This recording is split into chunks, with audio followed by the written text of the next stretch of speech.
Hello student, आशा करते हैं आप सभी की प्रिपरेशन काफी अच्छी चल रही है। काफी सारे बच्चे इस साल एंट्रेंस के लिए तैयारी कर रहे हैं। कैट, सीमैट, जैट, स्नैप, कई सारे एंट्रेंसेस हम इस साल देना जा रहे हैं अपने लीडिंग कॉलेजेस के लिए। और कई सारे बच्चे एक्साइटेड हैं अपनी जर्नी को शुरू करने के लिए। बट ऐसे में कई सारे बच्चे ऐसे भी हैं जिनको नहीं पता है कौन कौन सी वो बातें हैं जिनके चलते टीयर 1 कॉलेजेस उनकी प्रोफाइल को शायद से सिलेक्ट ना करें। तो आज की वीडियो में हम बात करने जा रहे हैं कौन सी हैं वो 5 बातें जिनके चलते आपका टीयर 1 कॉलेजेस में सिलेक्शन होना थोड़ा डिफिकल्ट हो जाएगा या इम्पॉसिबल हो जाएगा। अगर इन बातों को आप ध्यान में रखते हैं तो आपके फॉर्म के पैसे बचेंगे और आपका टाइम भी बचेगा, ताकि आप उन कॉलेजेस का चुनाव कर पाएं जो आपकी प्रोफाइल को एंटरटेन करें। बिना देरी के शुरू करते हैं आप आज की वीडियो और बताते हैं कौन सी हैं वो 5 बातें जिनके चलते टीयर 1 कॉलेजेस बच्चों की प्रोफाइल को रिजेक्ट कर देते हैं। तो मेरे प्यारे स्टूडेंट्स, आज की वीडियो में हम बात कर रहे हैं उन सभी बच्चों के बारे में जिन्हें ये 5 बातें गौर में रखनी काफी जरूरी है अगर उनका सपना है टीयर 1 कॉलेज में जाने का, और वो इन 5 पॉइंट्स के अंदर अपने आप को देखते हैं तो शायद से उनका ये सपना पूरा ना हो पाए।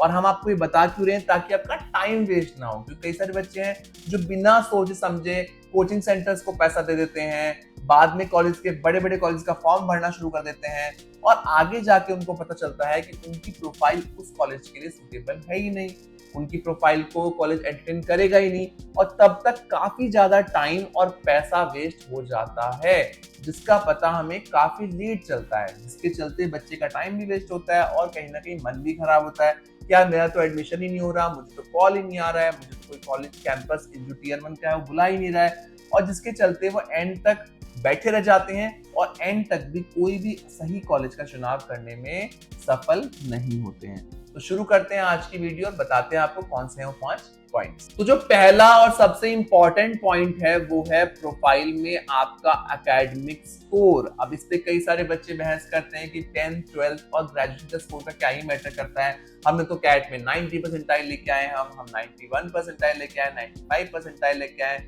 हमारे एकेडमिक स्कोर का क्या मतलब है इसमें, हमारे 10th की परसेंटेज का क्या मैटर करता है। देखिए, अगर आपका एकेडमिक स्कोर अच्छा नहीं है, अगर आपका बिलो 75 बिलो 80 का एकेडमिक स्कोर है, तो कई सारे टीयर 1 कॉलेजेस आपको बुलाएंगे ही नहीं अपने इंटरव्यू प्रोसेस के लिए, क्योंकि एकेडमिक्स का भी अच्छा होना बहुत जरूरी है।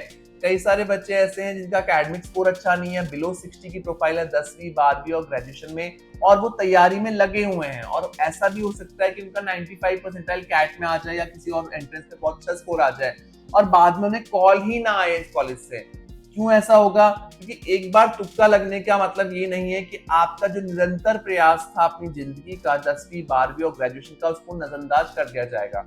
कैंपस को एक ऐसी प्रोफाइल चाहिए जो थ्रू आउट टॉपर प्रोफाइल हो, थ्रू आउट एक ऐसे बच्चे की प्रोफाइल हो जिसकी मेहनत और कंसिस्टेंसी दिखती हो कि उसका निरंतर प्रयास रहा है अपने करियर को आगे बढ़ाने में।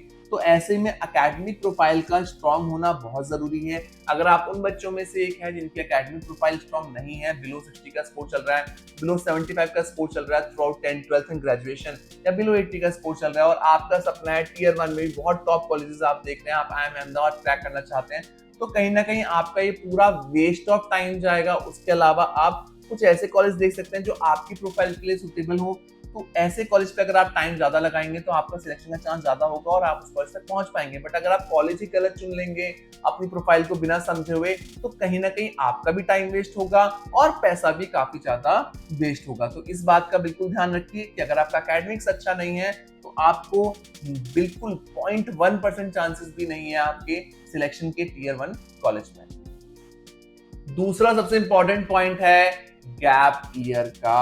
अगर आपकी प्रोफाइल में गैप ईयर हो चुका है, आपका गैप आ चुका है, आप किसी कारणवश एडमिशन नहीं ले पाए थे और आपका साल का भर का या 2 साल का या 3 साल का गैप हो चुका है। कई सारे बच्चे हम ऐसे भी देखते हैं जो 2 साल हो जाता है और कैंपस नहीं लेते हैं और घर पे भी कुछ नहीं कर रहे होते हैं, फ्री बैठे होते हैं, से प्रिपरेशन कर रहे होते हैं, ऐसे बच्चों को प्रॉब्लम आने वाली है। ऐसी प्रोफाइल्स को कैंपस सिलेक्ट नहीं करता है जिसका गैप जस्टिफाइड नहीं होता है। अगर आपके पास कोई भी वैलिड जस्टिफिकेशन नहीं है अपने गैप को लेके, तो आपकी सिलेक्शन की संभावनाएं ना के बराबर हो जाती हैं। तीसरा सबसे इंपॉर्टेंट पॉइंट आता है poor communication and soft skills का। अगर आपकी कॉम स्किल्स अच्छी नहीं है, अगर आपकी कम्युनिकेशन स्किल्स अच्छी नहीं, इंग्लिश कम्युनिकेशन स्किल्स अच्छी नहीं है, या आपकी सॉफ्ट स्किल्स अच्छी नहीं है, तो आपके सिलेक्शन के होने के चांसेस काफ़ी कम हो जाते हैं। काफ़ी चीज़ें आपके लिए मुश्किल हो जाती हैं, क्योंकि इस एग्ज़ाम में ऐसे कई सारे बच्चे कम्पीट करते हैं जो हर लिहाज से परफेक्ट होते हैं। चाहे उनके हम कम्युनिकेशंस की बात करें, चाहे हम सॉफ्ट स्किल्स की बात करें, चाहे हम एकेडमिक्स की बात करें, चाहे हम उनके स्कोर की बात करें, तो कई लिहाज से वो बच्चा आपसे परफेक्ट है। और एक सीट के बदले में कई सारे बच्चे आवेदन करते हैं, अप्लाई करते हैं, तो कहीं ना कहीं आपसे कहीं गुना बेटर बच्चे अप्लाई कर रहे हैं। तो अगर आप ये प्रिपरेशन कर रहे हैं कि मुझे कैट टॉप करना है, तो साथ साथ ये भी प्रिपरेशन कीजिए कि मुझे अपनी कॉम स्किल्स, अपनी पर्सनैलिटी, अपनी सॉफ्ट स्किल्स इस पे भी काम करना है, ताकि मैं उस कॉलेज में एडमिशन लेने के लिए सफल रहूं। अगर आप उस पर काम नहीं करेंगे तो आपकी प्रोफाइल का सिलेक्शन होना ना के बराबर हो जाएगा। चौथा सबसे इंपॉर्टेंट पॉइंट आ जाता है lack of extracurricular activities and leadership qualities. अगर आपने कोई भी एक्स्ट्रा करिकुलर एक्टिविटीज में नहीं किया है कुछ, अभी तक कुछ भी आपने कुछ एक्स्ट्रा नहीं किया अपनी पढ़ाई से हटके, आप सिर्फ पढ़ाई में लगे हुए हैं और आपके पास कुछ भी ऐसा नहीं है अपने आप को शोकेस करने के लिए जो आपको दिखा सके कि आपने पढ़ाई से हटके और क्या क्या चीजें करी हैं, क्या क्या चीजें आपने मैनेजमेंट से रिलेटेड करी हुई हैं, क्या क्या आपने एक्स्ट्रा करिकुलर एक्टिविटीज की हुई हैं, कौन सा ऐसा कोई रोल है जिसमें आपने लीडरशिप क्वालिटी दिखाई हो अपनी, या फिर टीम मैनेजमेंट दिखाया हो, तो आपका सिलेक्शन काफी टफ हो जाएगा। बिकॉज टीयर 1 कॉलेज में काफी सारे बच्चे ऐसे अप्लाई करते हैं जो कई सारी एक्टिविटीज में पढ़ाई के अलावा इन्वॉल्व रहते हैं, यानी कि उनका ओवरऑल जो प्रोफाइल होता है वो काफी मजबूत होता है, उनके पास काफी अच्छा एक्सपीरियंस भी रहता है। तो कहीं ना कहीं ऐसे बच्चों का सिलेक्शन आपसे काफी इजीली होने के चांसेस बढ़ जाते हैं, क्योंकि उनके पास strong academic profile, strong comm skills and soft skills and साथ ही साथ एक्स्ट्रा करिकुलर एक्टिविटीज भी हो जाती हैं। तो ये सब उनकी प्रोफाइल को काफी मजबूत बना देते हैं, जिसके चलते उनका सिलेक्शन इजी हो जाता है और आपके लिए वहां सिलेक्शन लेना काफी टफ हो जाता है।